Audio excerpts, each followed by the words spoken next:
After escaping from the hell of their father, he awakens a fearsome SS rank power that kills demons. In 1830, during Japan's Edo period, a young girl suffered at the hands of her father.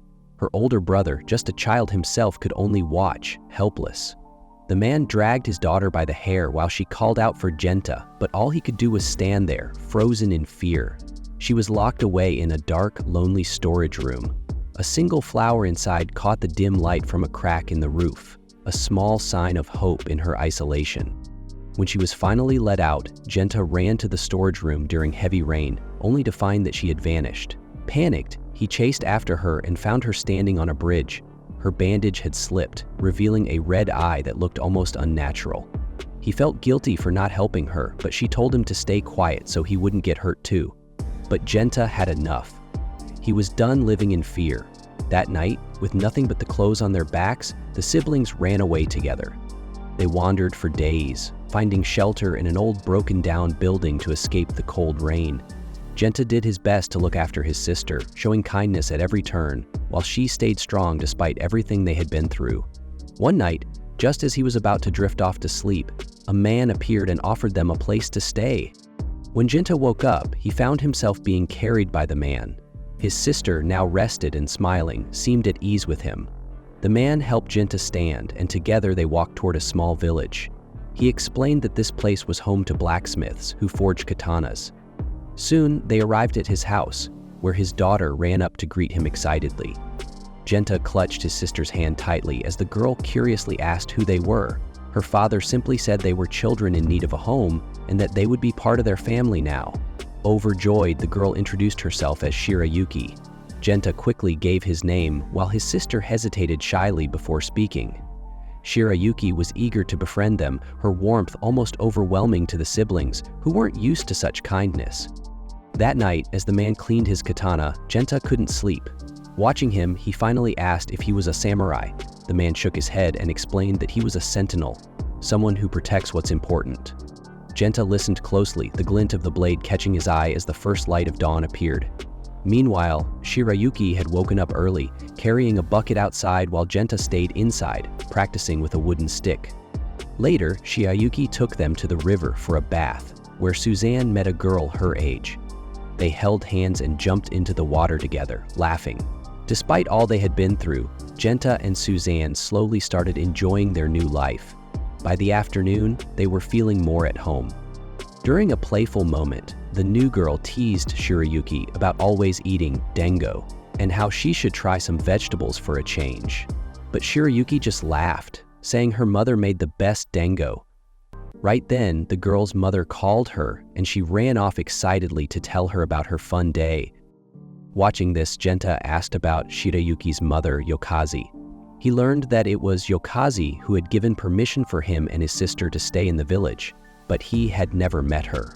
She only lived in the shrine. Shirayuki explained that her mother was the Itsuki Haim, a sacred priestess who could not interact with ordinary people. Only the village chief and her father, as the sentinel, could see her. It had been years since Shirayuki last saw her mother, something she deeply regretted. But instead of dwelling on it, she called her friends to continue their walk. 2 years passed. By 1833, Genta was training every morning with the sword under the guidance of Majaro. Though the man always had a friendly smile, he never went easy on Genta, knocking him down repeatedly to remind him there was always room for improvement. After all, the only way to get stronger was to keep pushing forward. Genta was well aware of his struggles, but no matter how much he trained, he felt stuck, as if he hadn't improved at all. This frustration weighed on him. Matoharu, noticing his concerns, reassured him that progress wasn't always obvious. Even if things seemed the same, change was happening little by little. With that, the training session ended, and Matoharu left to take care of other responsibilities. His daughter soon came running over, handing him his katana. Afterward, Shirayuki playfully patted Genta's head, teasing him about his loss. He wasn't amused and told her to stop joking around. She countered by saying she was just acting like an older sister, but Genta quickly reminded her that he was the older one. Shirayuki, however, argued that she was the more mature of the two. making her the real big sister in spirit. Before the conversation could continue, Suzanne appeared, rubbing her eyes after just waking up. For some reason, Jinta looked completely flustered. Shirayuki seemed to understand, but simply smiled and invited him to have breakfast with his sister. Years passed, and Jinta found himself in a formal meeting. A woman acknowledged his exceptional demon hunting abilities, but he simply saw it as fulfilling his role as the village's sentinel. The discussion shifted to the latest demon encounter. Jinta revealed that this time the creature had disguised itself as a human to infiltrate Kano village unnoticed. This revelation caused immediate concern. Someone pointed out that such an incident might be connected to the fate of the village princess. Legends said that demons, who already lived for centuries, could achieve true immortality by consuming the flesh of an amiko. Another attendee dismissed it as mere folklore, but others weren't so sure. The previous Itsukihime, Yokazi, had fallen victim to a demon, and the beast was only defeated because Matoharu sacrificed himself. The mysterious woman present speculated that the demons were now targeting Yara, the sacred sword passed down through generations of Itsukihime. The weapon, crafted using the finest techniques, had remained flawless for over 100 years, making it a prize worth coveting. Despite the growing concern, Kiyomasa, the son of one of the men present, dismissed the threat. He believed there was no reason to worry since the Itsukihime had 2 sentinels protecting her. He took the opportunity to jab at Jinta, calling him a braggart who thought he was some kind of legendary warrior just because he carried a sword. Jinta shot him a glare, but before things could escalate, the veiled woman reminded them that this was not the place for petty argument. Kiyomasa himself was also a sentinel, and such behavior was beneath them. With that, the meeting was adjourned, and everyone left, except for Jinta and the mysterious woman. Once the others were gone, she removed her veil, revealing her face without hesitation. She admitted how much she disliked the formalities she had to follow whenever they met. Jinta, now more relaxed, addressed her by her real name, Shirayuki. She smiled and told him she would try not to rely on him so much anymore. Jinta was confused by her words. Protecting the Itsukihime was a sentinel's duty after all. Blushing slightly, Shirayuki mentioned that Suzune had come to visit and suggested Jinta go see for himself. He moved the barrier to peek inside and saw his younger sister sleeping peacefully. He was immediately concerned. This was a sacred place and outsiders weren't supposed to be here. If she was caught, she could be accused of blasphemy. Shirayuki, however, didn't seem worried. To her, Suzune had only come to see her brother, who was rarely home because of his duties. Jinta agreed that it was unfortunate, but he still wasn't comfortable breaking the rules. Gently, he woke his sister, smiling as he reminded her that the shrine was off limits to her. As the meeting wraps up, Jinta heads toward the forest to carry out his duty as a sentinel. Just as he's about to leave, Kiyomasa calls out to him, but Jinta ignores him. Frustrated, Kiyomasa grabs him roughly, demanding to know what's going through his mind. He's just learned that Jinta knows about his upcoming marriage to Byakuya, and he wants an honest answer. But Jinta, keeping his emotions locked away, simply says he's happy if the princess is happy, and if the village remains at peace. Kiyomasa isn't fooled. He knows Jinta loves her. But without any real response from his rival, there's nothing left to argue about. Stepping into the forbidden forest, Jinta quickly finds himself in danger. A sudden attack nearly takes him out, his opponent clearly believing they'd caught him off guard. But Jinta reacts fast, dodging just in time. He had expected the demon to have backup, but the creature tells him that its partner is busy handling something back in Kano. With no choice but to fight, Jinta engages in hand-to-hand combat, managing to land a strike on the demon's shoulder with his katana. However, its skin is too tough, and the blade doesn't cut through. The demon counters with a brutal swing, and though Jinta avoids the full impact, he still takes a hit, leaving a deep gash across his face. Blood trickles down, but he doesn't falter. Instead, he uses the opening to throw a powerful kick, creating just enough distance to launch another attack. This time, his blade strikes true, slicing clean through the demon's arm. The creature roars in pain but remains standing, unfazed. With only one arm left, it attempts another attack, but Jinta barely manages to evade. The ground is now stained red from the demon's severed limb, yet it simply picks up its lost arm, grinning. Rather than panicking, the beast seems amused, enjoying the fight as much as it had hoped. The demon takes a moment to reflect, commenting on the difference between humans and demons. While demons can live for centuries, humans only get a short time, but they pass down their skills and dreams, defying time itself. It's something the demon finds intriguing. Then, turning its attention back to Genta, it wonders why he fights so fiercely. What's his true goal in wielding a sword? Without hesitation, Genta makes his stance clear. He fights for his people, for those he swore to protect. Anyone who threatens that will meet the sharp edge of his blade. Meanwhile, back in Kano, trouble is brewing. A demon has entered Suzune's home and asks her a strange question. Does she know what she really is? Suzune, caught off guard, answers that the creature before her is obviously a demon. But the intruder smirks and reveals something shocking. She too is a demon. The words shake her, but there's no time for an explanation. The demon's gaze shifts to the clothes Suzune clings to, Genta's clothes.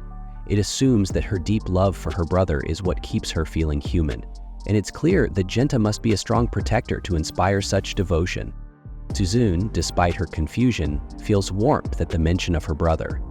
She eagerly moves closer to the demon, confirming that Genta means everything to her.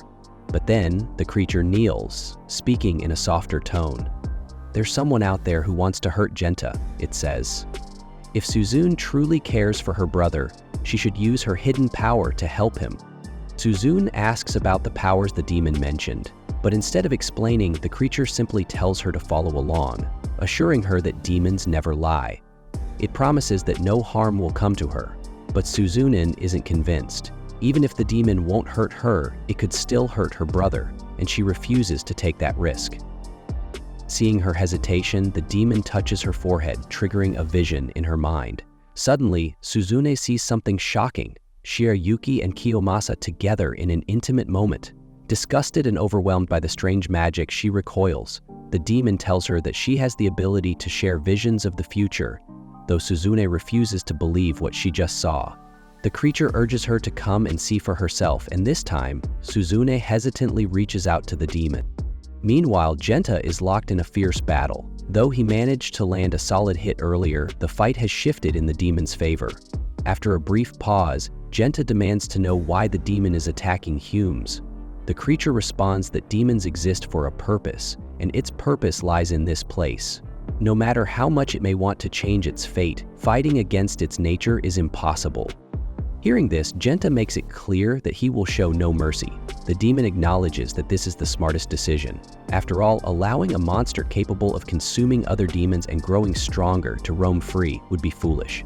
With that, the creature's right arm suddenly swells to 3 times its size. A single punch from this monstrous limb is enough to rip Genta's arm clean off. Despite the excruciating pain, Genta refuses to back down. He tries to continue his attack, but the demon bites down on his blade, snapping it in half. Panic fills Genta's eyes, but pure instinct takes over.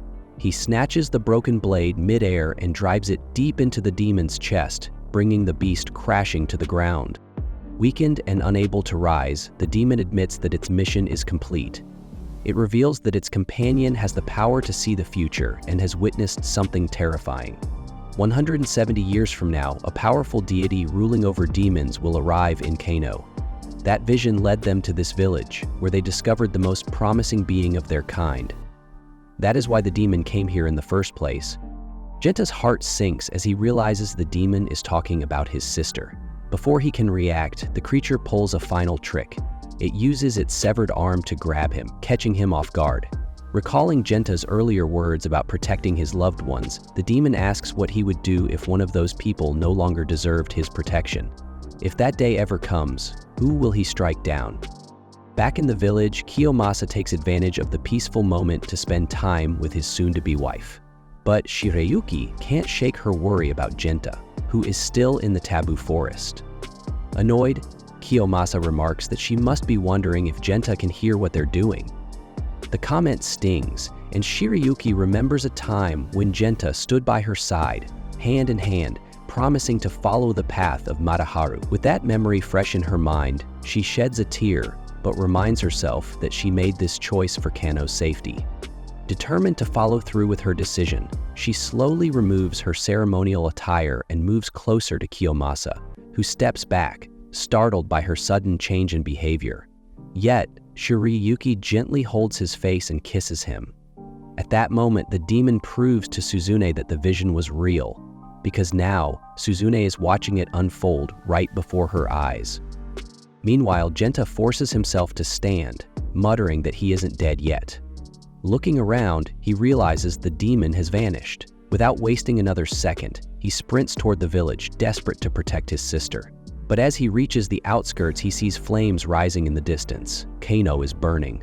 Despite the devastation, he pushes forward, knowing he must reach Suzune before it's too late. Back at the demon's hideout, Suzune demands answers from Shirayuki. She had always believed the princess truly loved her brother. She had done everything she could to keep Genta by her side, so why had things turned out like this? Visions of her brother running through the burning city flash through Suzune's mind. The betrayal she just witnessed was the final straw. She had always adored Genta, so much so that she held herself back, never growing up fully, just so she could always be his little sister. But now, Shirayuki had shattered everything. The princess, despite her regret, stood firm in her decision. The only way to honor Kano's legacy was to take on this new role, even if it meant betraying Genta's love. Suzune couldn't accept that. To her, Shirayuki had stolen the one thing she had always dreamed of and thrown it away for the sake of strangers. Overwhelmed with grief and fury, the child's body trembled. The pain twisted inside her, and in a moment of sheer agony, she ripped off the bandage covering her right eye. What lay beneath wasn't human anymore. A dark energy pulsed from the demon's presence within her, and her posture shifted unnaturally as the transformation took hold. The princess tried to reason with her, but Suzune had heard enough. The demon's voice whispered in her ear, feeding her anger. Genta had given everything for a woman who had so easily abandoned him. Wasn't it only fair to make her pay for it?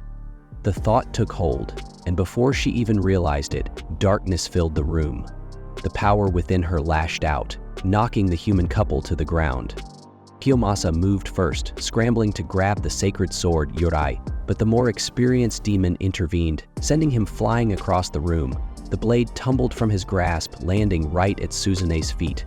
Her mentor's voice echoed in her mind, suggesting that Shirayuki would be honored to die by the sword her people had worshipped for generations. Without hesitation, the demon carried Kiyomasa away, leaving Suzune and the princess alone. A wicked grin spread across Suzune's face as she picked up the blade. This was going to be fun. Genta finally arrived, breathless and desperate. He rushed to Shirayuki, pulling her into a tight embrace, but it was already too late. Just as he held her close, her head separated from her body. Suzune stood before him, holding the severed head in her hands, her eyes gleaming with twisted joy. She welcomed her brother home, delighted to see him again. Genta's mind shattered. Memories of the woman he had loved flooded his thoughts, playing like a cruel film before his eyes. But his sister wasn't done. Laughing, she plunged the sacred blade into Shirayuki's body over and over again, each stab a mockery of everything he had fought to protect. Consumed by rage and disbelief, Genta raised his sword and swung at Suzune. But she was too fast. Dodging effortlessly, she shifted between the innocent little girl he had always known and the monstrous being she had become. Genta hesitated. Was this truly still his sister? Why had she done this? But Suzune simply tilted her head, confused by his sadness. She had done this for him. Shirayuki had betrayed him, so she had taken care of it. Wasn't that what he wanted? With a bright, childlike smile, she suggested they go home now. After all, she had spent so much energy fixing everything for him. But Genta couldn't answer. He could barely breathe. His world had been destroyed, and the sister he once knew was gone forever. Genta couldn't believe what Suzune had done. She turned her back on the people who raised them, the ones who treated them like family.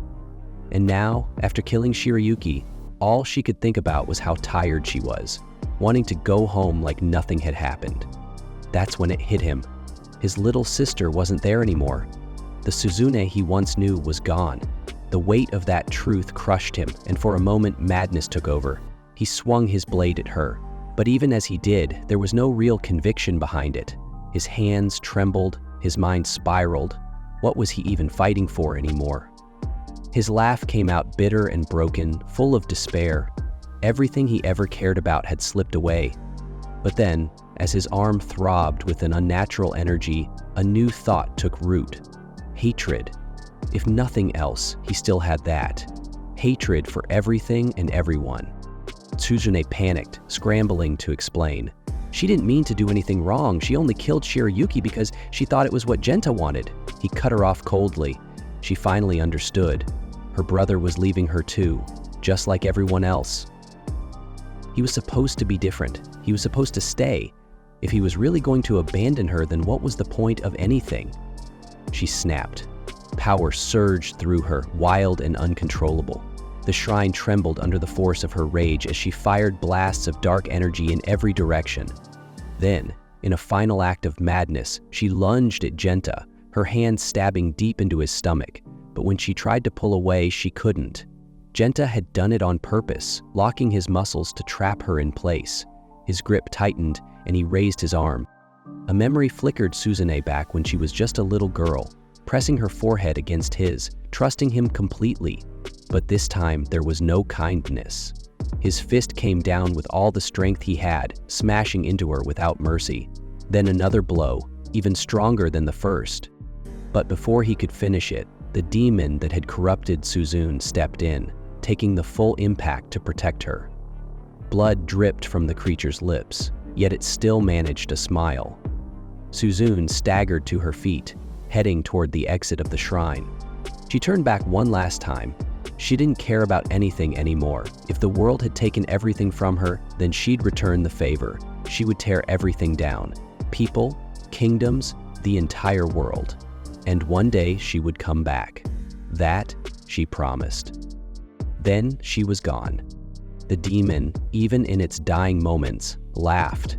Its mission was complete. When Genta, still seething, demanded to know why, it answered without hesitation. It had seen the future. The world would change. The light of men would push away the darkness, and demons would fade into mere legends. But now, thanks to Suzune, their existence would never be forgotten. With its final words, the demon crumbled into dust. And as if mourning the tragedy, the sky opened up and rain began to fall over Kano Village. Genta stood there, holding Shirayuki's lifeless body, the weight of failure pressing down on him. All those years, all those promises, it had all led to this. His duty as a sentinel had ended, and he had failed. As the rain poured, drowning out all other sounds, he let out a cry of pure anguish. By dawn, Kano was nothing but ruins. He sat outside, tying his sandals, his mind fogged with memories of happier days, his family laughing together in the yard. But that was long gone. The village chief was waiting for him. Genta didn't hesitate. He told the man he was leaving. He had no home here anymore. There was only one path left, to prepare for the battle ahead. One day, the demon god would return, and when that time came, he would be ready. The chief hesitated, then asked a simple question. Was he really going to let his anger drive him to kill his own sister? Or was there still something else left in his heart? Genta admitted that Suzune was his little sister, someone he had always cared for. But he had also loved Shirayuki, and losing her like that, helpless, unable to do anything, was unbearable. A dark voice whispered inside him, pushing him toward revenge. He wanted to silence it, to stop himself from falling completely into hatred. If there was even the slightest chance of ending this without more bloodshed, he wanted to take it. The village chief, watching him closely, had expected him to fully embrace the path of a demon, but seeing that Genta still held on to some part of his old self gave the old man a bit of hope. Without another word, the chief handed him the yorai, the sacred sword. He asked Genta to draw it. The moment he did, the chief announced that from now on, Genta would no longer be just a warrior. He was the new bearer of the legendary blade. With that came a change, not just in status but in name. From this day forward, he would be known as Guinea.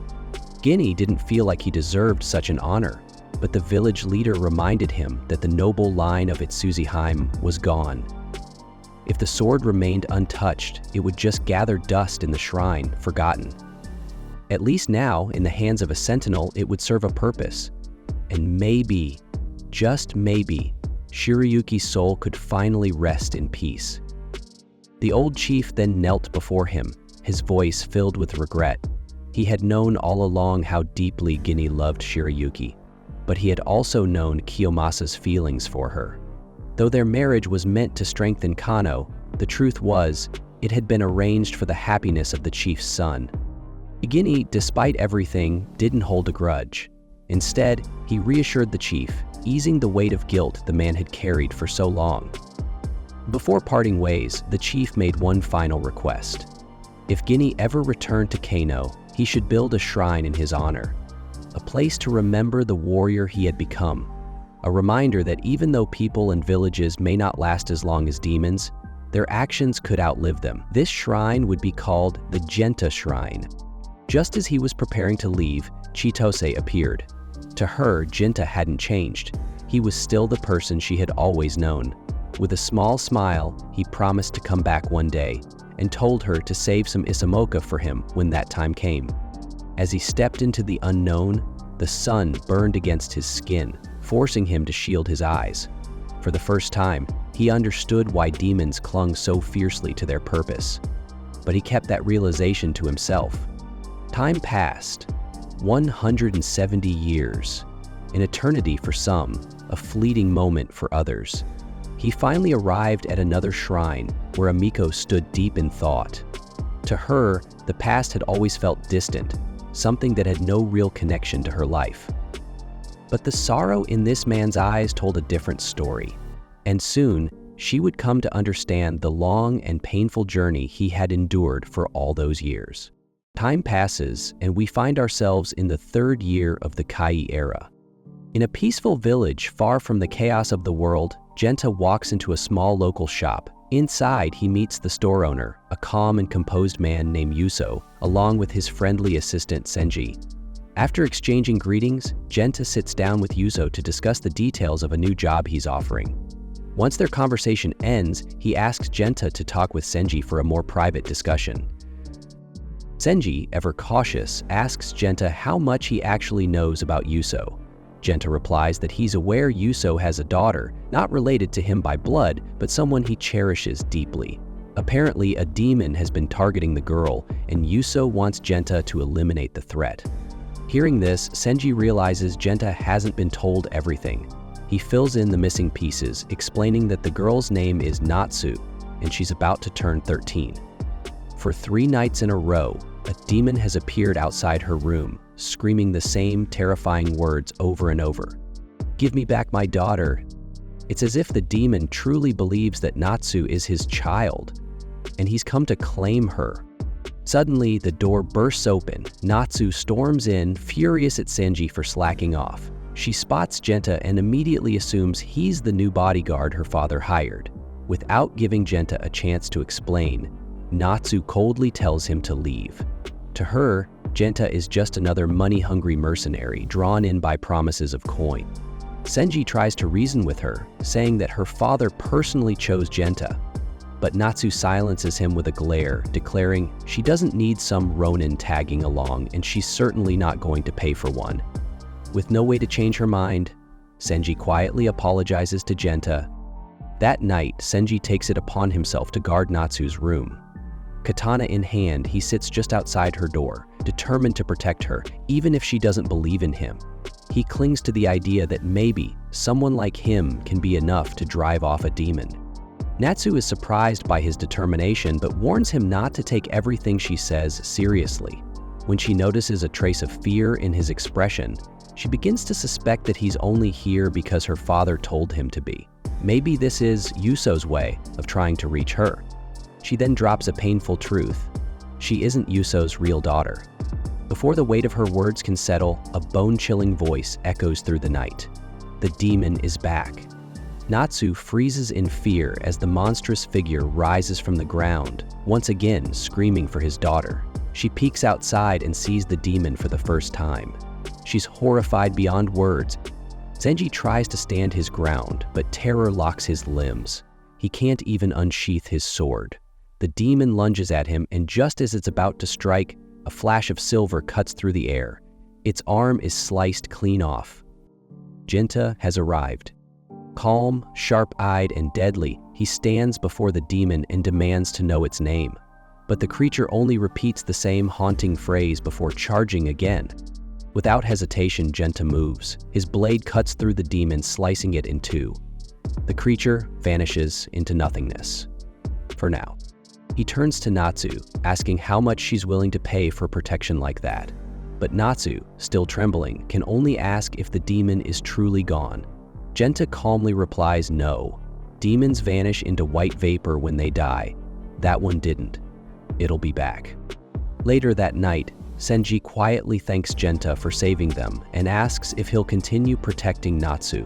Genta agrees, though he remains deeply disturbed by what the demon had said. "Give me back my daughter." Senji then reveals more of the truth. Natsu's real parents were distant relatives of Yuso, but they died a long time ago. Despite understanding the demon's rage, he insists Natsu is not its child. If she were, Yuso never would have adopted her. He goes on to explain that Yuso's life has been filled with loss. A demon killed his wife, and his only son disappeared and never came back. Since then, Yuso has blamed demons for destroying everything he loved. If Natsu were a demon's child, he would never have let her into his home. That evening, Natsu sits down to dinner with Yuso. He gently asks if there's something wrong with her new bodyguard. She admits that Senji might be a ronin, but he doesn't seem like a bad person. In fact, she's grateful her father still watches over her so carefully. Curious, she asks why he chose Genta. Yuso explains that lately there have been strange demon sightings in Edo, but there are also rumors, stories of a lone swordsman who slays demons with nothing but a katana. That swordsman is Genta. They say he can kill any demon as long as you can pay him, but more than that, he's someone you can trust. Hearing this comforts Natsu. Maybe her father truly does believe in her. The next day, Natsu finds herself deep in thought. As a child, she dismissed ghost stories, demon myths, and supernatural tales as silly nonsense. She never feared them because she didn't believe they were real. But now, her perspective has changed. She remembers the whispers from village women about Yuso's tragic past, how his wife was murdered and his son taken. Still, he clings to the hope that one day his son will return. That's why instead of adopting a boy, he brought home a girl. These realizations eat away at Natsu. She begins to understand that sometimes the scariest things in life aren't monsters or demons. They're the truths we refuse to face. That night, Senji and Genta once again guard Natsu's room. Senji admits he's here because he wants to make up for his failure during the last attack. In return, Natsu asks him for one simple favor. Next time, take her out for a walk. Later on, Natsu finally asks for Genta's name, and when he answers, she mentions that her father holds him in high regard. Because of that, she agrees to trust him with the task at hand. Genta notices how much she admires her father, which she considers normal, since that's how she was raised. He sees it as a good thing and tells her that Master Yuso also worries a lot about her. This makes Natsu a little happy. But then, Genta asks her about Master Yuso's son. Natsu immediately reacts nervously and claims she doesn't know anything.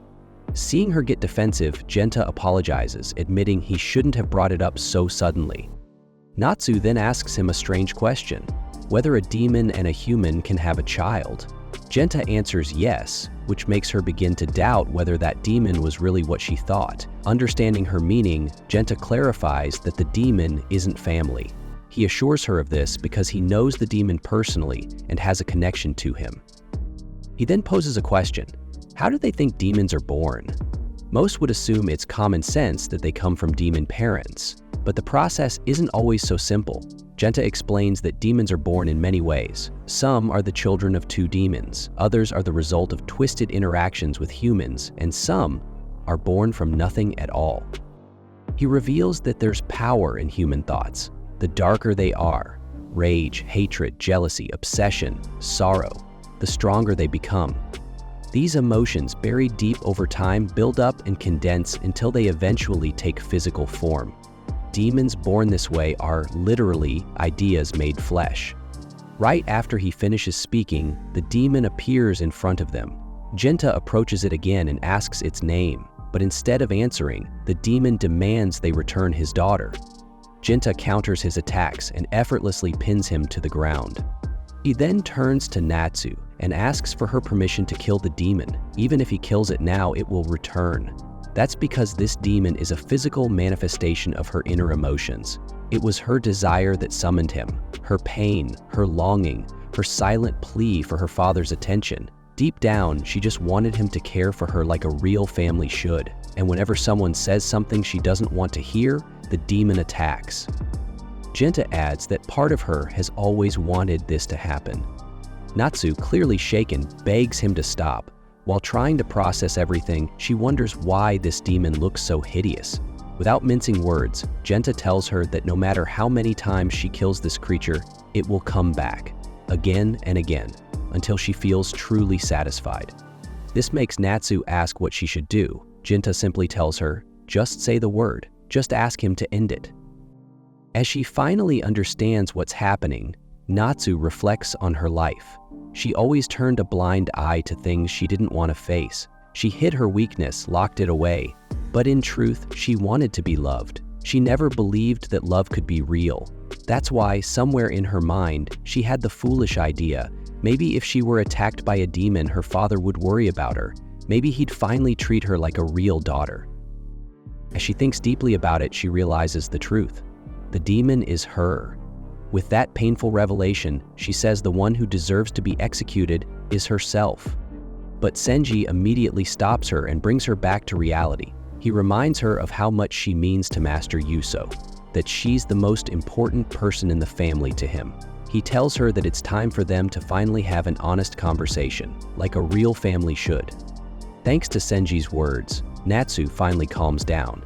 She cancels all thoughts of self-destruction, gains clarity, and with full confidence gives Genta permission to kill the demon. After fulfilling the request, Genta confirms that the demon is now truly gone.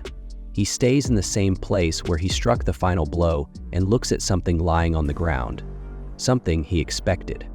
Since the demon was born from Natsu's obsession, the moment she rejected its existence, it had no reason to exist anymore. But even then, there's another presence in that place. A woman with the potential to become a demon herself. This brings Genta back to Sanji's words about how Yuso's wife was killed by a demon. The reason this demon kept repeating, "Give me back my daughter," wasn't just due to Natsu's obsession. It was mixed with something deeper. In other words, the demon's daughter was the child born from Master Yuso's wife. That thought reminds Genta of Susune. He never imagined they'd reunite like this, and she doesn't even remember him. That's why at the very end he asks her to tell him her name, but when she doesn't respond, he allows her to rest in peace by delivering the final blow. And as the demon was fading, Genta calls her mother. The next day, Genta tells Natsu and Senji that he wasn't there on a mission, he only came to repay a debt. He admits that just living a long life doesn't necessarily make someone an adult. But over time, he began to understand something. When he was young, he thought the world he saw was everything. He believed hurting others was wrong, but he was too young to realize there were deeper things under the surface. He had been too weak to act back then. But this time, he only wanted to settle the debt he left behind. Natsu doesn't quite understand what he's talking about, so Genta simplifies it. It's better to honor your parents while you still can. As he prepares to leave, he runs into Yuso. Senji asks Genta why he didn't say goodbye if they're already friends. Genta simply replies that it wasn't necessary. From the first moment he saw Senji, he knew he could handle things. That reminds Senji of what Natsu had said earlier, how everyone seems to hold Genta in high regard. He asks if there's any specific reason for that. Genta just brushes it off, saying it's a silly question.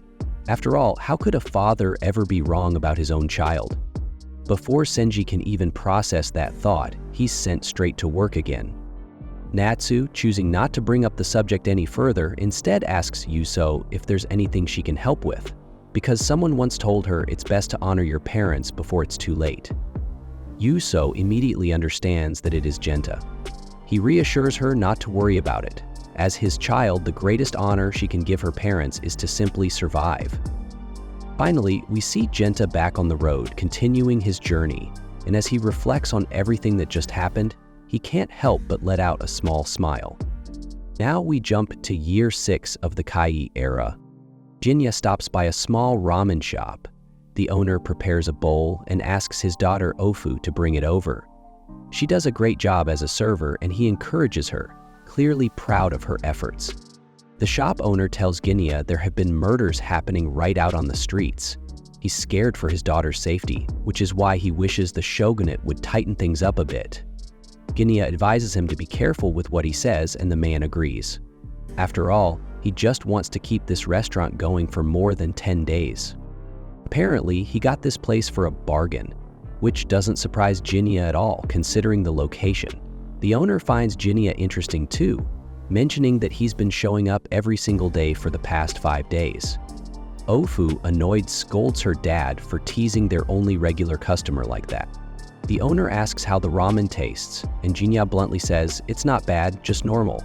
The guy laughs at how honest he is, then admits he learned to cook in a rush. It wasn't anything serious, but he still opened this place because there's a story behind it. He figures Jinya's the same way, and surprisingly, Jinya agrees. Once he finishes his meal, Jinya pays without fuss.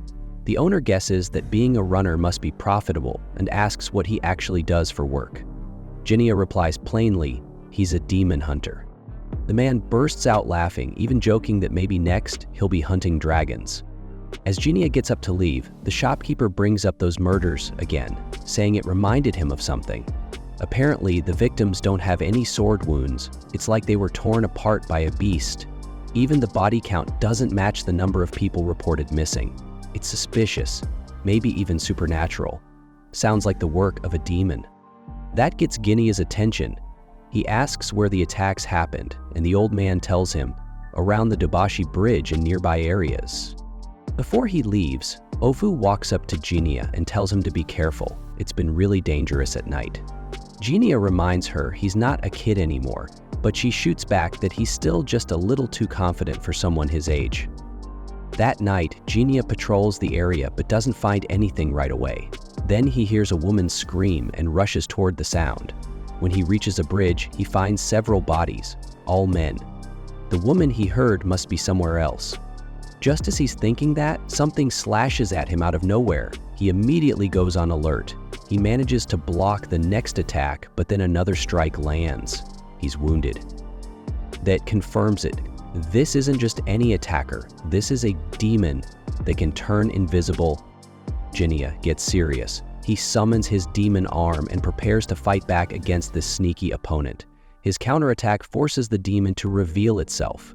Jinya demands its name before killing it. The demon introduces himself as Muscle. Ignoring the demon's pleas, Jinya moves in for the kill, claws ready, but Muscle suddenly drops his weapons and raises his hands, claiming he never wanted to fight. Jinya isn't buying it. He says it's pretty bold to say that after attacking so many people, but Muscle explains he thought Jinya was the serial killer. Rumors say the culprit is a demon, and since Jinya was at the crime scene and smelled like one, he figured Jinya was the murderer. So, turns out this whole bloody clash was just a massive misunderstanding. Jinya, still skeptical, asks why a demon would even be looking for a serial killer in the first place. Muskel says he'll explain, but only somewhere private. He leads Jinya to his home. While shifting into a human form, he explains that some demons prefer living among humans. They can't lie, but they're excellent at hiding the truth.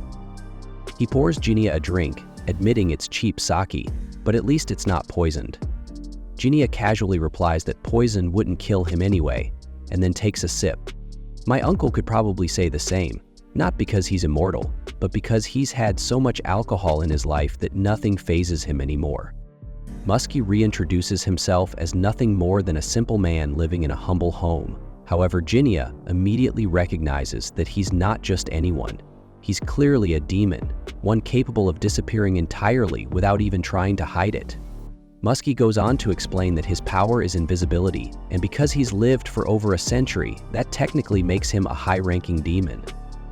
Jinya, however, simply shrugs and dismisses his status, calling him weak. Musk doesn't argue. He knows that demons with unique abilities like his are often labeled as superior, But that classification doesn't necessarily mean they're strong or fast.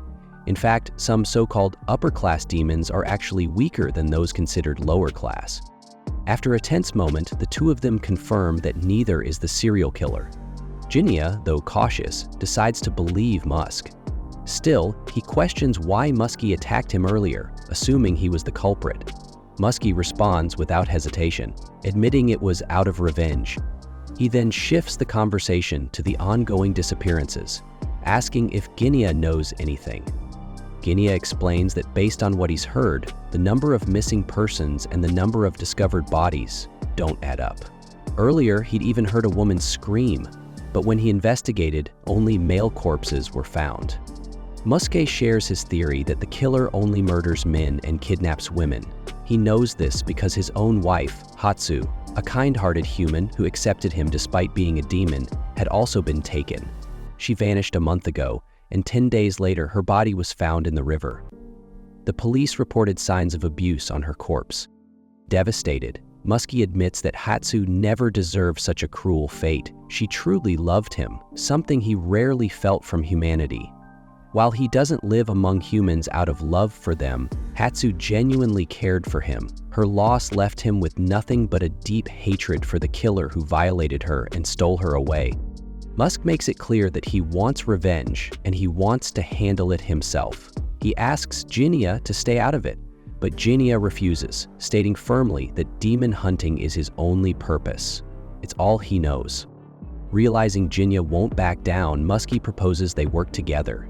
They can search separately, share whatever they learn, and if they catch the killer, Muskie asks for the right to finish it himself.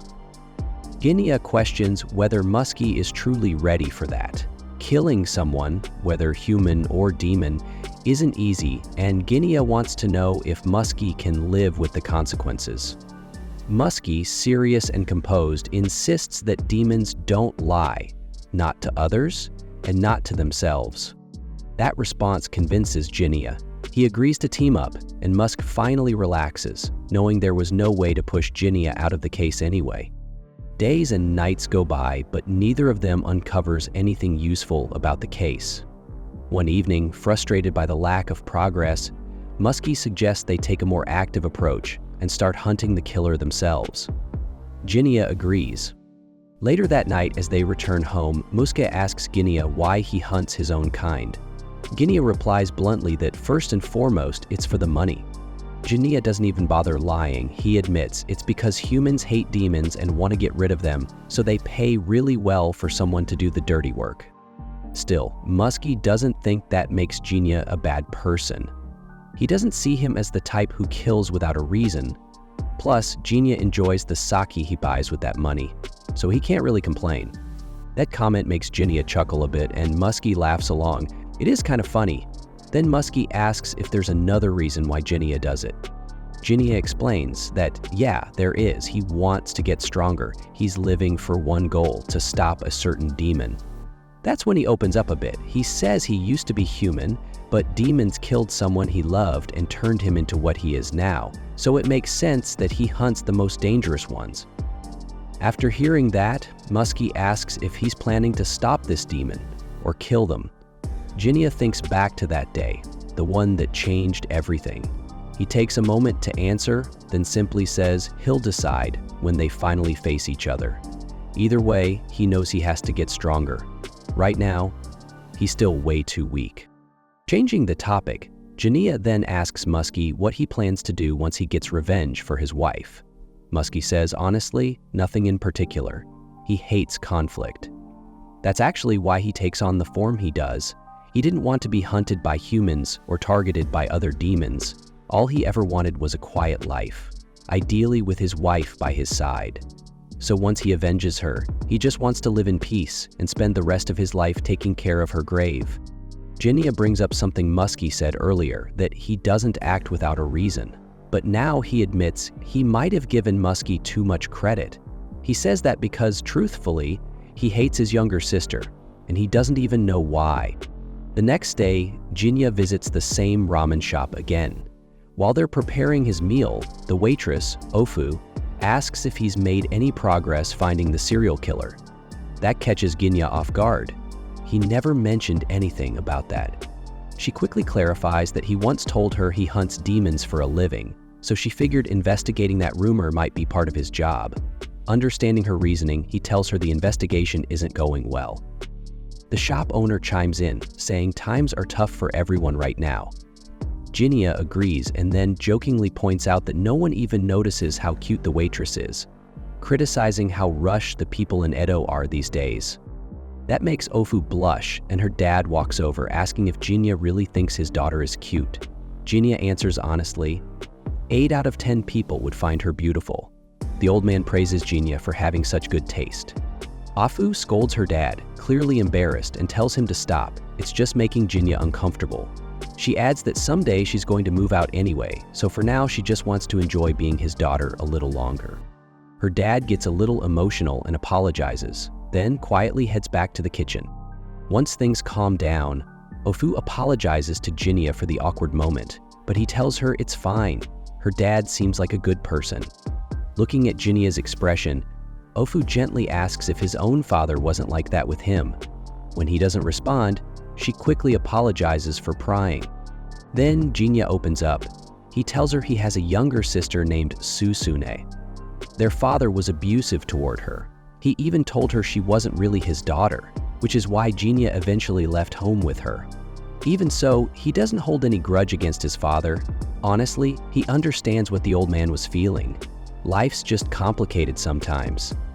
Later that night, Muskie meets up with Jinya again, asking if he's found out anything new. But Jinya's still got nothing, which leaves Muskie a little disappointed. He was really hoping they'd be closer to catching the criminal by now. As they walk across a bridge, Muskie notices a girl standing alone in the distance. Jinya recognizes her immediately. It's Ofu, the soba shop owner's daughter. He points her out, and Muskie comments that she shouldn't be out there alone. Jinya says he'll go check on her, and Muskie agrees, no problem. When Jinya approaches, Ofu stays calm and greets him with a soft smile. She asks if he thinks the moon looks beautiful tonight, then wonders if he's out walking alone. Jinya starts to say he's with Muskie, but Muskie suddenly turns invisible and whispers that he'll leave them alone so Jinya can walk her home. After all, neither of them wants her getting attacked. Ofu notices Jinya hesitating and asks if something's wrong. He tells her everything's fine and then asks what she's doing out this late. She says she was looking at the cherry tree, but Jinya mistakenly thinks it's a willow. Ofu corrects him gently, inviting him to take a closer look. It's called a snow willow. Its branches droop under the weight of its blossoms, so it looks like a willow under snow, but it's actually a type of cherry tree. Jinya finds it fascinating, a cherry tree that looks like a willow but isn't really either. In the end, he says, so it's not one or the other, and feels kind of sorry for it. But Ofu doesn't see it that way. She says it's beautiful. Even if no one sees it as a true willow or a proper cherry tree, the snow willow still blooms with gorgeous flowers every year. She doesn't know what the tree feels, of course, but she doubts it hates its own existence, because if it did, it wouldn't blossom every spring. There's no need to pity it, she says. Willow or cherry, when spring comes, it's full of beautiful flowers. Hearing all this, Jinya can't help but smile. It's a lovely thought, and he learned something new. That's just how flowers live. Ofu laughs softly at his comment, which keeps the mood light and warm. Jinya offers to walk her home, knowing her father's probably worried since it's late and the streets aren't exactly safe. She happily agrees, and even asks him to with a smile. While they strolled through the quiet streets, Ofu gently mentioned that maybe it was time for Jinya to take a break. It seemed like he was carrying too much on his shoulders, like he never gave himself a chance to breathe. Jinya nodded along, even though deep down he felt like this weight was something he had to bear, like his whole life was leading to this, but still, he got what Ofu was saying. After all, what kind of life is it if you never pause to catch your breath? Thing is, Jinya had always seen everything through the lens of his mission. He didn't say it out loud, but he just couldn't picture life beyond that. He even apologized to Ofu, admitting he couldn't really follow her advice. At one point, Ofu stopped to admire a patch of sunberries growing by the side of the path. These little plants store up sunlight during summer. and bloom bright yellow just as spring kicks in. Jinya took in the sweet scent of the flowers, while Ofu explained how they were a symbol of new beginnings. Nearby, there were some humble little thistle leaves, which Jinya recognized as something his old village boiled into tea whenever someone had a bad cough. He remembered how one of his childhood friends, a girl who couldn't resist stealing candy from the market, always ended up with a sore throat and had to drink that bitter stuff. Afu laughed and said, "That girl must have been fun to hang around," and Jinya smiled, thinking how she used to lead him everywhere back then. That's when Afu realized maybe Jinya wasn't just about this one path. He loved soba noodles, liked the smell of blooming plants, and held on to memories like treasures. Maybe he wasn't as narrow-focused as he believed. But lately, he'd been so deep into his goal that he didn't notice the little joys anymore. That's why Ofu told him to slow down once in a while. Life has beauty scattered all around. You just have to look. And Jinya? He hadn't been looking. When they finally reached Ofu's place, the porch lights were on. Jinya guessed her dad was still up, probably waiting at the window. Ofu admitted her dad could be a bit much sometimes. Jinya didn't argue. Parents are like that. She almost asked him why he was so eager to bring her home safely, but it was one of those questions you don't expect an answer to. They parted ways with a quiet smile, and Jinya asked her to teach him more flower names someday. Not long after she went inside, Malk popped out of nowhere and joked about how sweet she was. Jinya rolled his eyes, ready to scold him for spying, but Malk quickly changed the subject, pushing him to keep chasing down clues about the Tsuji Jiri. Later that night, Jinya was on watch when he spotted some drunk guy stumbling across a bridge, wobbling like he might fall off. A woman was walking not far behind, and she smiled when she saw Jinya, but that moment ended fast. Out of nowhere, the drunk man was struck down by some unseen force. Violent, sudden, and cruel. The evil creature didn't stay hidden for long. Under the cold moonlight, it stepped into the open, and before Jinya could even think, it attacked. He swung his blade and landed a hit, but its skin felt like steel. The girl nearby was frozen in shock, but Jinya yelled at her to stay put if she wanted to stay alive. The monster lunged again, and Jinya dodged and slashed at its jaw, but still, no real damage. Worse, he got knocked away, putting the girl in danger. Just as the beast closed in, Malk, using his invisibility, shoved her out of the way, saving her. Jinya didn't back down. He kept up the fight, landing hit after hit, but nothing pierced through the creature's thick hide. Eventually, the beast leapt into the sky and vanished, like it was climbing invisible stairs into the night. Even though it was powerful, Malk believed they could track it down. Jinya told him not to rush in, but Malk just smiled and said it wasn't his time to die yet. He asked Jinya to stay behind and watch over the girl while he went to hunt the thing. When Jinya returned to the girl, she said she couldn't get up, so he helped her to her feet. She mentioned how his cold, distant vibe reminded her of something from the past. And then she said something that surprised him. She was Natsu, the daughter of Juzu. He hadn't seen her in 3 years, and she looked completely different now. Natsu said Jinya hadn't changed much at all, and he joked that he never really looked old. He asked what she was doing out there that late, and she said she had just finished a delivery for a client. Jinya nodded, a little impressed by her dedication. Jinya noticed how much Natsu had changed. She looked more confident, and there was a softness in her smile that wasn't there before. She laughed a little, maybe feeling shy from the compliment, but also aware that she had grown. It was clear she had stepped out of childhood for good. Then, out of nowhere, someone stepped out of the shadows. A familiar voice teased her like old times, catching her off guard. It was Zenji. Jinya grinned the moment he saw him. It had been ages, but the reunion didn't stay light for long. When he heard that Natsu had been attacked by the Tsuji Jiri, Zenji immediately went into protective mode, yelling for guards. Jinya tried to keep things calm, explaining that he'd been tracking the killer for a while and that Natsu just happened to get caught in the mess. Still, if she needed help again, she could find him at the Kakesober place in Fuka. His price wouldn't be as high this time, he said, before walking off. But Zenji stopped him with one last piece of info. He said Ginia should check out the temple town of Yaka. There was this abandoned shrine called Mizuho, where people say you can hear a woman's voice every night. Locals believe a demon's hiding there. While that was happening, Mauk was still chasing after the monster. He thought he'd lost it until a scream rang out. Looking up, he saw Tsujijiri leaping from rooftop to rooftop with someone clutched in its claws. The sight hit him like a punch to the gut. It brought back that moment when he found his wife torn apart by the same creature. Rage completely took over, and he dashed across the city, invisible, katana in hand, heading toward the temple. Inside Mizuho, he found the demon already feasting. His heart sank. It was just like the nightmare he'd seen years ago. He wanted to run and bring back Ginia, but watching another person get ripped apart right in front of him made something snap inside. He charged, but that move cost him. The beast struck hard and Mauk went down, bleeding badly. He could feel his strength slipping. The demon didn't even care. After it finished, it just walked past him like he was already dead. Lying there, Mauk called himself useless, bitter, and full of regret.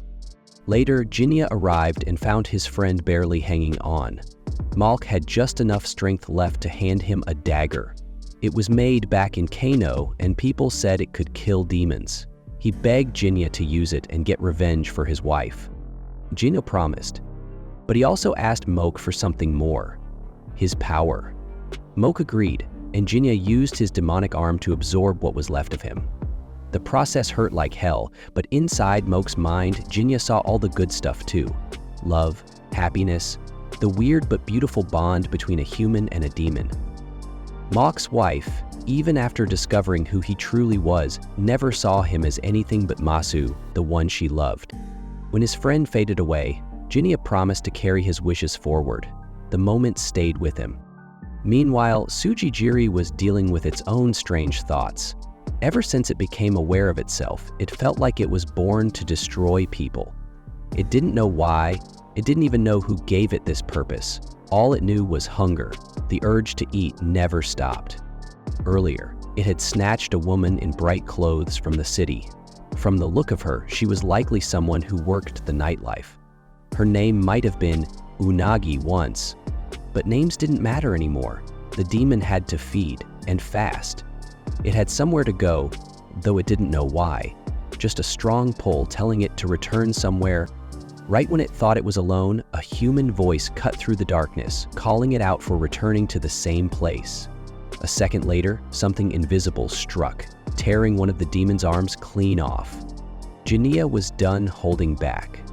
He thought the monster didn't just look like a beast, it fought like one too. The creature flailed wildly, smashing the temple walls as it tried to find its invisible attacker. But Ginia was too fast, weaving through every strike. He wasn't the only one the monster had wronged. And now, with Mauk's strength burning inside him, he let his demonic arm take over. He declared that this would be the end. No more running. And for a second, the Tsujijiri thought maybe its enemy was just like it. Another predator, feeding off humans. Just like it was nothing, the Ronin sliced the monster's head clean off. The head hit the ground and kept twitching like some kind of wild fish out of water. As he got closer to it, Ginia wanted answers. From the start, things hadn't been adding up in this whole Tsujijiri mess. Too many missing people, too few bodies. Turns out, the monster had a weird pattern. It killed the men quickly, but dragged the women to the temple, probably to feed on them later. That explained part of the mystery, but something still bugged him. Mauk's wife had been found whole, untouched. If this creature was the one Mauk had been chasing, then why was she found like that? So who or what was this demon, really? Earlier, the monster had said something about Ginia also eating bodies. It was true, but Ginia didn't feed on people. He only took down demons who were full of greed and darkness. He even picked up the monster's head and admitted he wouldn't mind having its power. There was something about this demon, a strange ability called Adada, a burst of speed that let her dash through the air like she was stepping on it. He got it now. Her skills were strong, but her soul was still a mystery. Trying to understand her, Ginia looked into the demon's memories. What he found was heartbreaking. A little girl, abandoned and mistreated, left to drown in a river. As she sank, all she could think about was returning, coming back to someone. That thought burned inside her, stronger by the second. She had to return. When Jinya asked who she was, she whispered it. Hatsu. She had promised Mauk she'd come back. She never forgot. That's all she ever wanted. With care, Jinya laid the monster's head down. All Hatsu had ever wanted was to find her way home. The next morning, Jinya was nowhere to be found. Back at his go-to restaurant, the owner mentioned to his daughter that the Ronin hadn't shown up in a while. He figured maybe Jinya stopped coming after all the teasing about marrying Ofu. But the truth was, Ofu had seen him one last time when she visited Ass's place. Jinya told her he'd come back to enjoy a meal once his job was finished. And just the other day, the old man had heard the Sujijiri case was finally over. So maybe Jinya was done with it all. But Ofu remembered something else he'd said. The demons weren't completely gone yet. That night, two men were wandering the streets, whispering twisted things. They were looking for someone to hurt. Someone young, preferably married. They thought it was fun when the women cried out for their husbands, begging for help while they fought back. Their last victim had cried, "Mauk-suk," again and again, and that made them laugh. Then, without warning, Jinya appeared behind them, silent, cold. In one move, he sliced off the first guy's head. The second barely had time to react before Jinya's blade ripped across his chest. When it was done, Jinya stood still for a moment, and in the quiet, he simply said that Mauk's wish had finally come true. One day, a girl had been singing for what felt like forever. Her voice floated through the air, soft and haunting. But then, just like that, she stopped. No warning, she simply ended the song, saying that was as far as she'd go. That same year, way back in 1853, a young samurai was wandering through a quiet village at night. He was about to step into a small eatery when something caught his eye. A man standing beside a child. Something about the man's face looked off, almost like it wasn't his real face. Feeling uneasy, the samurai Mozuke started to approach him, but before he could say anything, he accidentally bumped into a girl passing by. She noticed the blades at his side and got nervous, but he quickly tried to ease her worries. Just then, her father, who ran the nearby food place, came out and told her not to be scared. The samurai, after all, was a familiar face in town, Naotsugu Miura, a kind soul despite the swords he carried. A few days later, Naoshku came back for lunch. They served him their special soba noodles, but he looked out of it, like his mind was somewhere else. The old man running the place noticed and asked if something was bothering him. At first, Naoshku brushed it off, but after a short pause, he started talking. Not about money or war, but about a brother no one remembered. He explained that he felt certain he had an older brother, someone named Sadanaga Miura, but nobody, not even his own parents, knew that name. Even the girl, who'd grown up in the area, said she'd never heard of him. The more people denied it, the more it started to mess with Naotsugu's head. Was he imagining it all, or forgetting something important? Trying to help, the girl said she could introduce him to someone who might know what to do. Her dad backed her up, saying they had a regular who loved getting tangled up in odd stuff. Mysteries, ghost stories, strange disappearances. Not some fancy monk or spiritual expert, just a wandering swordsman, a ronin who charged money to solve strange cases and had a reputation for being able to take down things that weren't exactly human. They said he wasn't scary once you got to know him. In fact, he was kind of funny and never missed a chance to eat their noodles. Right as they were talking about him, the guy walked in, calm, quiet, and straight to the counter to order his usual. The moment he entered, Naotsugu kept his eyes on him, clearly curious. Later, while Naotsugu stepped outside to handle something near the docks, the ronin sat down with his noodles, enjoying every bite. The owner chuckled, saying the guy was clearly obsessed with their food. The ronin just smiled and said it wasn't about the flavor, it was more like a comfort thing. The girl poured him another cup of tea, proud to hear he liked it. She'd been working hard to get it just right. Then she asked how his latest job was going. He said he'd been paying more attention to the plants lately. something about a type of flower blooming in the fall that had a strong, sweet smell. He'd gotten into learning about flowers and now couldn't stop noticing them wherever he went. The girl was happy to hear it and said next time she'd tell him some stories about flowers from old legends and myths. Just as they were chatting, Naotsugu came back inside, looking a bit awkward. He introduced himself to the Ronin and mentioned hearing stories about him, especially the ones involving demons and weird happenings. The Ronin didn't deny it. He explained that yeah, taking out demons was his thing, but he wasn't exactly a detective. If the problem didn't involve something dark or dangerous, he might not be the guy for the job. Natsu, clearly frustrated, left the place in silence, leaving Ofu and her dad sitting there. The old man let out a sigh and turned to Kenya, asking him to give the young samurai a hand. Apparently, the guy had been carrying the weight of losing someone he believed was his big brother and hadn't been the same since. Ofu chimed in too. They both practically pleaded with Kenya to step in and help. Eventually, he gave in. He felt like he owed them one anyway, but he couldn't help thinking it was a little odd how much they cared about a random customer. Then, the owner finally explained Naotsugu was someone who'd been eating there for a long time, a familiar face. The next day, Kenya was chilling in another shop, enjoying a bowl of matcha, when Natsu showed up out of nowhere. She teased him for being there, almost like she was scolding him, but sat down beside him anyway. She ordered her own drink and snack, making small talk. Kenya wasn't super chatty, just gave short answers, but she didn't seem to mind. When the food came, she perked up, saying it tasted even better after going hungry for a while. Kenya, out of the blue, asked about her marrying Zenji. She nearly choked in surprise. She saw Zenji more like a big brother, even though her dad always hinted at who she should marry.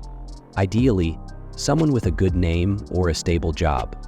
But he had also told her it was her decision in the end. The conversation turned, and she asked if Kenya ever thought about settling down. He shrugged it off, saying not many women were interested in a wandering guy with no steady gig. Natsu figured that made sense, but still believed that one day he'd want more than just work in his life. She then asked his age and was shocked when he said he was 31, older than she'd expected. He once joked about not aging, but maybe there was more to him than met the eye. Kenya didn't really explain. He just tossed a vague comment, dropped some money on the table, and said he had to get going. When she guessed it was another demon job, he didn't deny it. She asked why he kept doing it when he could do other things with his skills.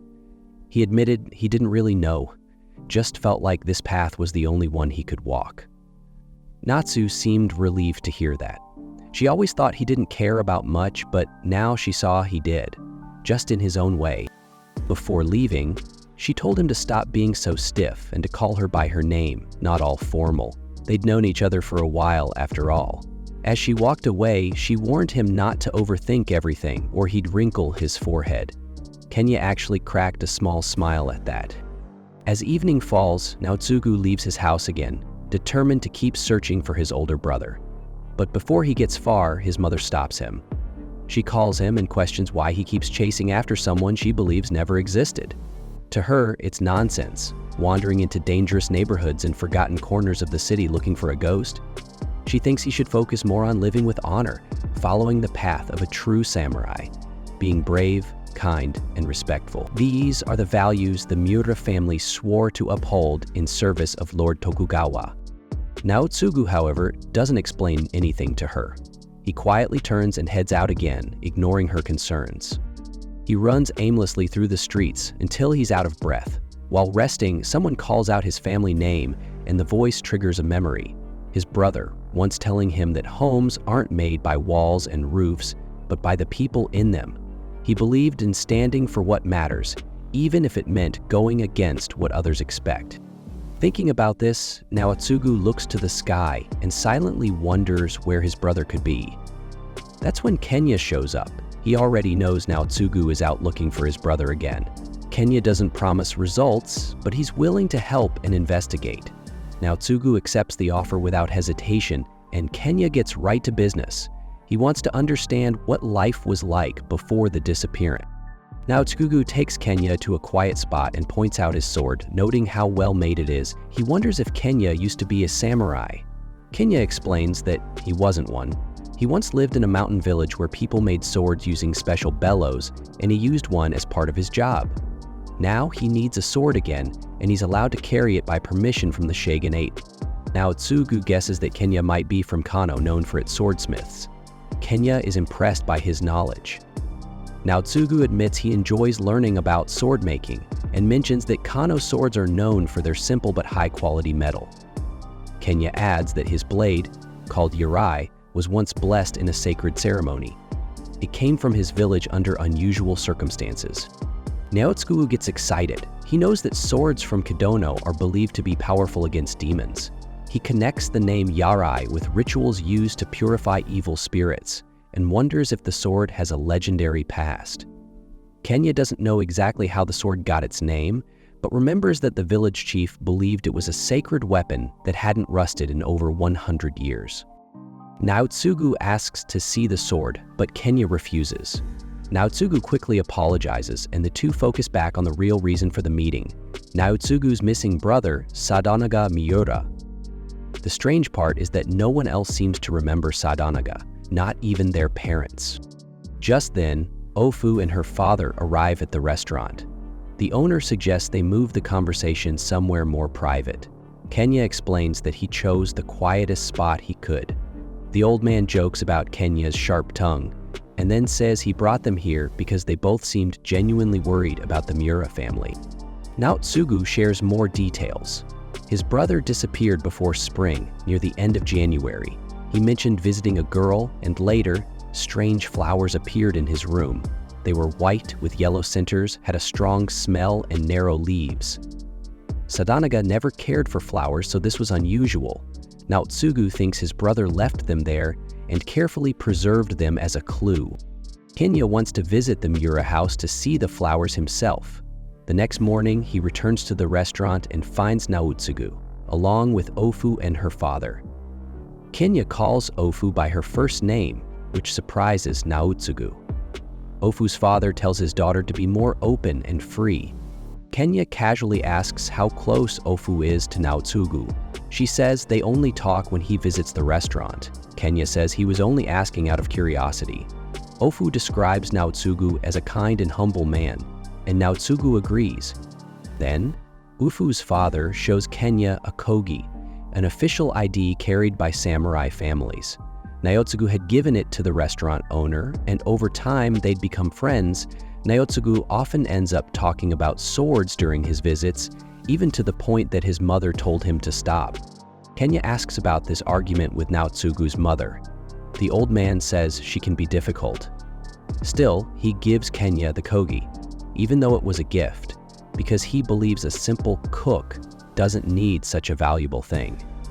Kenya tries to refuse, but the old man insists, so he finally accepts it. Kenya then guesses that the flower Naotsugu described might be a narcissus. Ofu sadly nods. Kenya seems concerned. He hopes the flower isn't what he thinks it is. Meanwhile, the girl who once sang that haunting song appears again. She tells us that she spent her childhood in a happy garden, but now her parents are gone and those joyful days have faded with them. Gina shows up at Naotsugu's place, and his mom quickly notices he's got company. She gives Gina a curious look, clearly wondering who this stranger is. Gina introduces himself politely, and she responds in a warm but slightly cautious way, turning to her son for some answers. Naotsugu explains that Gina's from a village called Kidono, known for skilled blacksmiths. They'd met recently, shared a love for swords, and decided to hang out over drink. As they're about to head in, Naotsugu's mom unexpectedly thanks Gina. He's surprised until she explains that her son's been down lately, but ever since meeting Gina, he's been acting more cheerful. Her words leave a quiet impact on Gina. Later, they're sitting in a comm room, and Gina can't help but think Naotsugu's mom seems kind.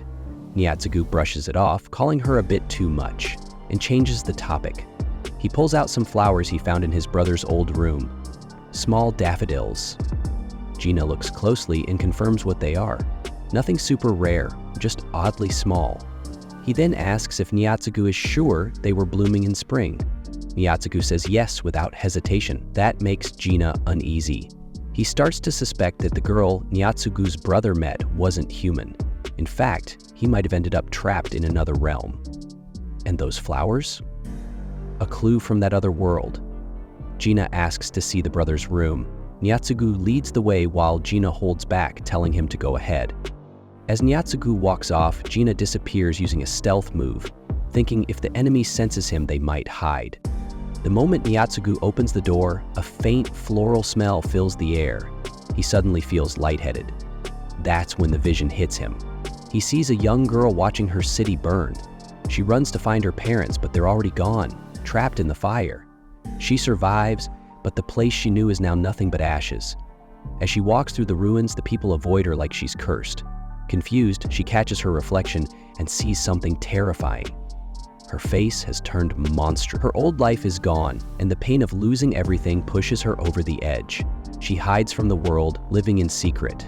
Time passes, and she eventually comes back to the place where it all began, only to find strangers living in her rebuilt home. That breaks something inside her. Wanting her past back more than anything, she creates a new world, one shaped from memories, a place where she can relive her old life over and over again. Back in the present, Nyatsugu wakes up inside that dreamlike world. Gina tells him they're stuck in some kind of echo left behind in his brother's room. Everything around them feels off. Nyatsugu sees his brother Sadanaga smiling and spending time with the same girl from the vision. But it's not real. It's like watching a loop, just memories replaying.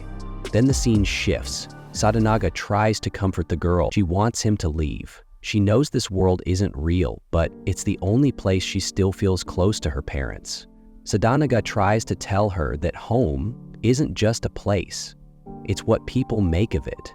He tells her she's been stuck here for over 100 years and that maybe she should move on, but she doesn't believe she can.